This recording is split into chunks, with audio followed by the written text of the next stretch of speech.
Buddy, Greg the Salt Miner here, and I wanted to show you a project that I've been working on for quite a while now. So currently one of my favorite miniature war games is the A Song of Ice and Fire tabletop miniatures game, or the Game of Thrones game. And one of the things that I love doing is looking at the bird's eye view of a game.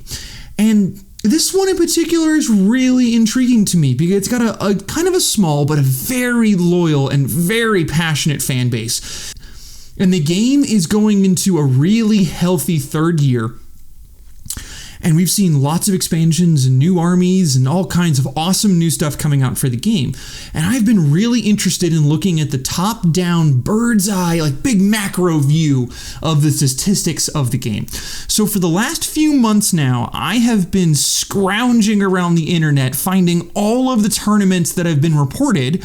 And I've been collecting and calculating and scraping and all of that, all of their data as much as I can. Now, there's been a couple of caveats on the data. I will get to that when I start talking about the data portion of this.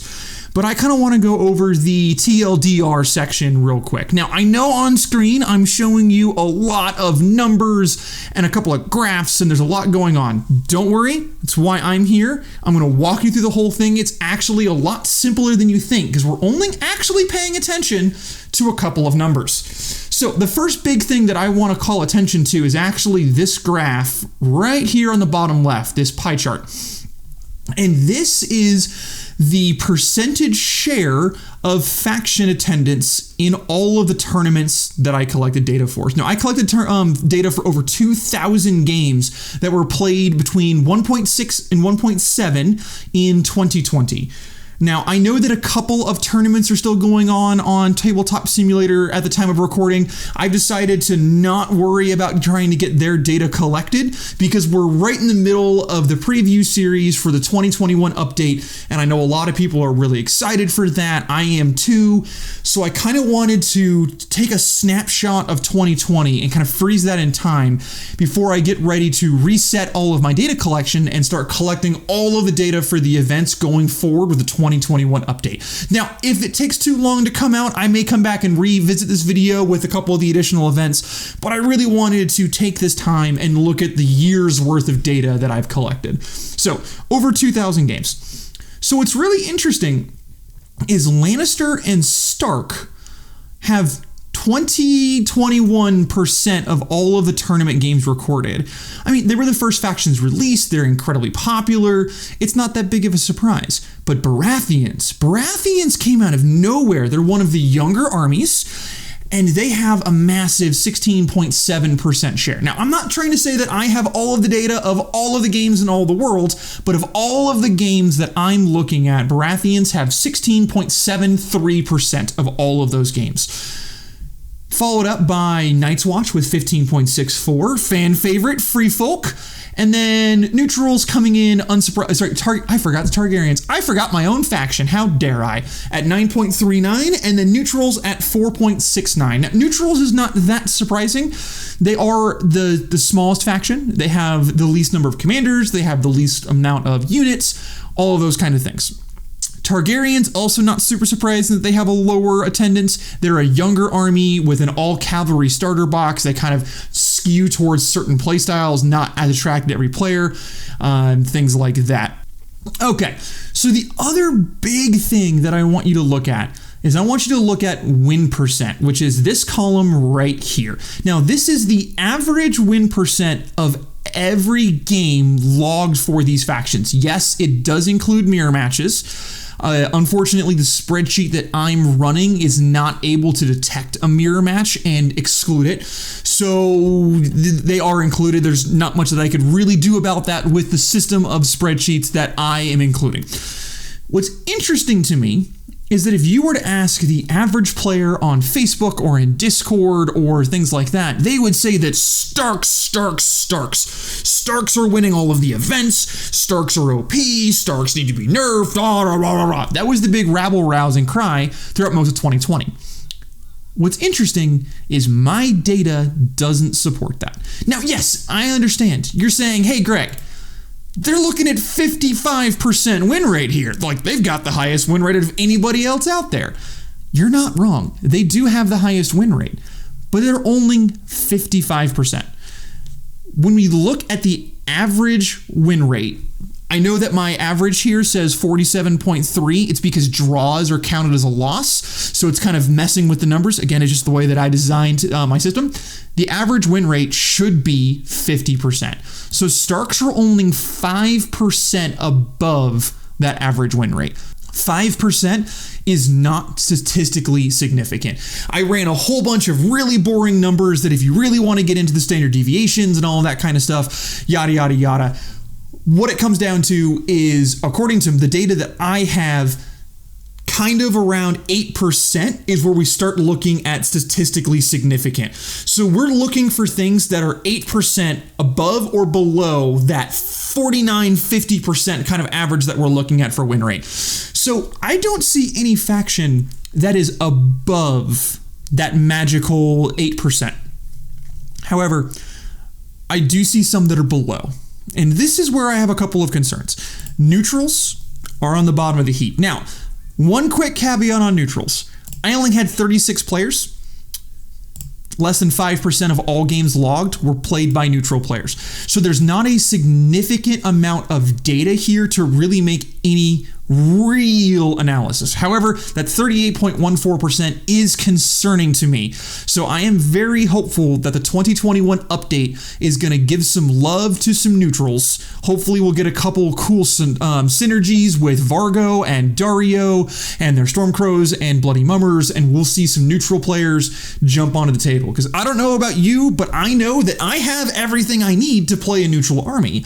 They're just not that interesting to me. They don't have quite as much cool stuff going on as some of the other factions. So I'm hoping that with the 2021 update, they'll give us some really cool neutral specific or really cool neutral synergies that will give me a reason to get them on the table. Okay, so other concerns that I'm seeing here. Baratheons and Targaryens are coming in a little low. They're at about 42% or so, which is below that magical 8%. So they're right there on the edge of being statistically significant, of being able to say, hey, we have a problem here. We may need to look at this.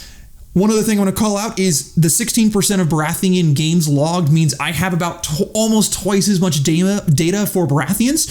So I'm going to give them a little more credence just because I have so much data for Baratheons. Yes, this data does include some Mother of Dragons release events. That was included. The last couple of events that I plugged into this were running Mammoths, Mother of Dragons, Pikemen, all that kind of stuff. It was not enough data to really start skewing Targaryens. Again, if I need to come back in the future and revisit this and those numbers start changing significantly, I will come back and update this video, publish a new one, things like that. So 42%, we're right on the edge of there of being statistically significant, of going, hey, these factions need help. We have problems here going on. The rest of the factions, so Night's Watch, Free Folk, Lannisters, they're all sitting right there in that happy, fat middle where I want to see them. They're kind of floating inside that plus or minus 8%. Makes me really happy to see. All right, there's a whole bunch of other data here looking at the average amount of tournament points gathered per round, victory points, secondary points, unit destroyed, all of that kind of stuff. I'm not going to go super deep into that for this video. We're going to jump right over to this column right here, first loss. Now, this is a statistic you've probably never heard of before. This right here is tracking the average round that a player has their first loss. So what this is telling me is that the game looks pretty good. We're seeing a pretty small window, like pretty small relationship here. I'm not seeing neutrals coming in at, a 1 first loss and Starks coming in at like round 5 or things like that. I will say the vast majority of games of tournaments logged were 3-round tournaments.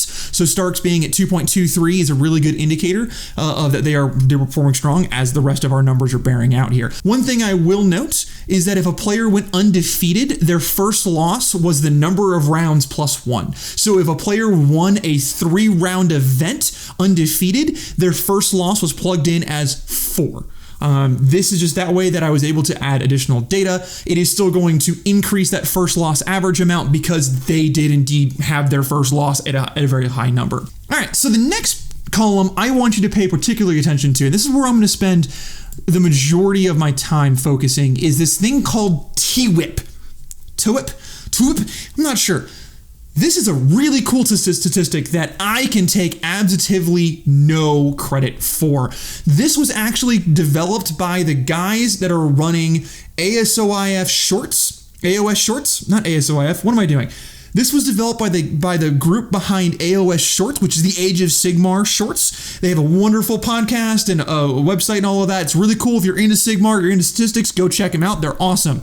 And they came up with this thing called TWIP. And what it stands for is Tournament in Winnable Position. Now, what that means is in an event, you will get a TWIP score if you end your event in a winnable position. And what I mean by that is if you won the event or were within one game of winning the event. Great example. Let's say we had 24 players playing in a 4-round event. You're going to get 1 or 2 players who have a perfect record. They're going to get a TWIP. But then everybody else who went 3 wins and 1 loss was in a winnable position. Had they won their last game or had they won one additional game, they could have won that overall event. And TWIP is something that I am tracking across all of these tournaments. And what's really interesting about TWIP is when you compare your TWIP percentage, so this is the average percentage of TWIP amounts for all factions together, when you compare this versus your faction percent. Okay, so if we look at Night's Watch here, they have a TWIP percentage of 14.84. That means that of all of my players who have a TWIP score, 15% of them were playing Night's Watch at the time. And what's interesting is that number is almost identical to the overall faction percentage of Night's Watch. What's also interesting is it's also very similar to that 50% win percentage for Night's Watch as well.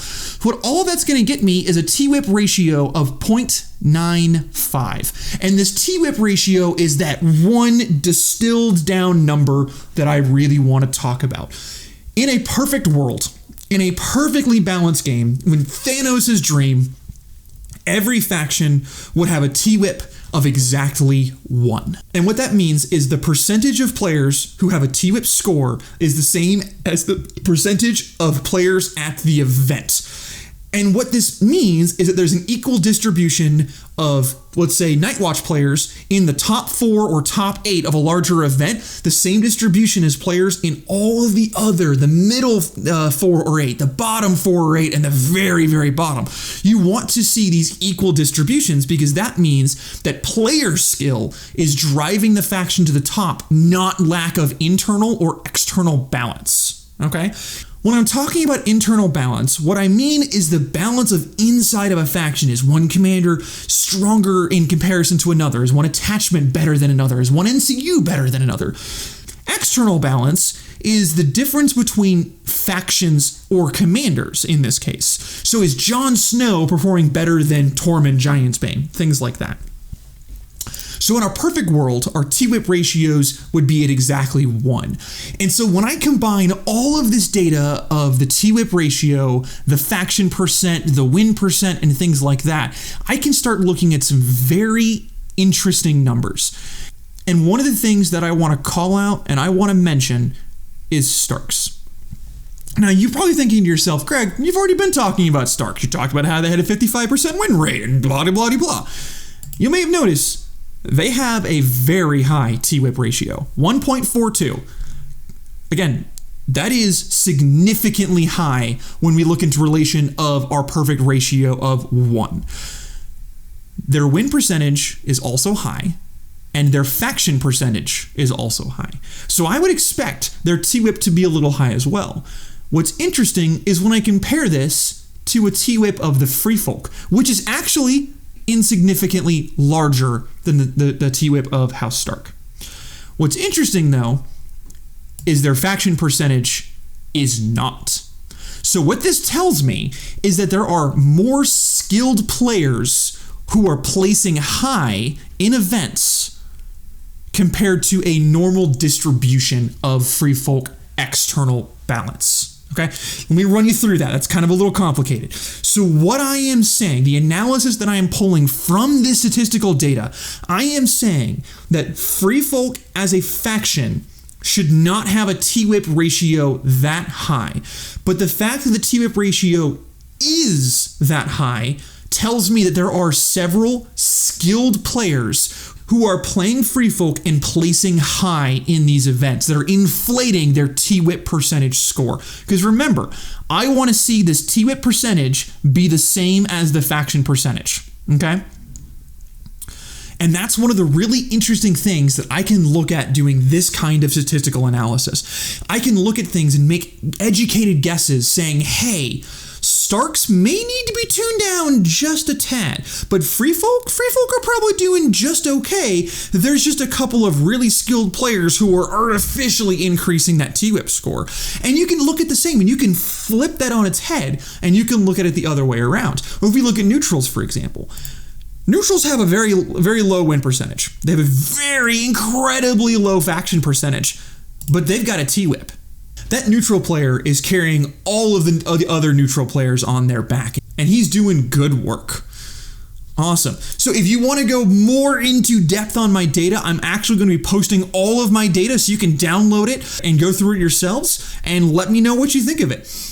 Again, if you found any mistakes, I'd love to know about them. I did all of this data by hand. I am not a programmer. I do not have a computer science background, so I did it all by hand. So there's probably some mistakes in there, which is why I'm not making any hard and fast predictions. I'm merely making educated guesses. So please let me know what you think. Do you agree with my guesses? Do you disagree? Do you think that Starks are beyond broken and that I should be, redoing all of my math to prove it to be so? Let me know what you think.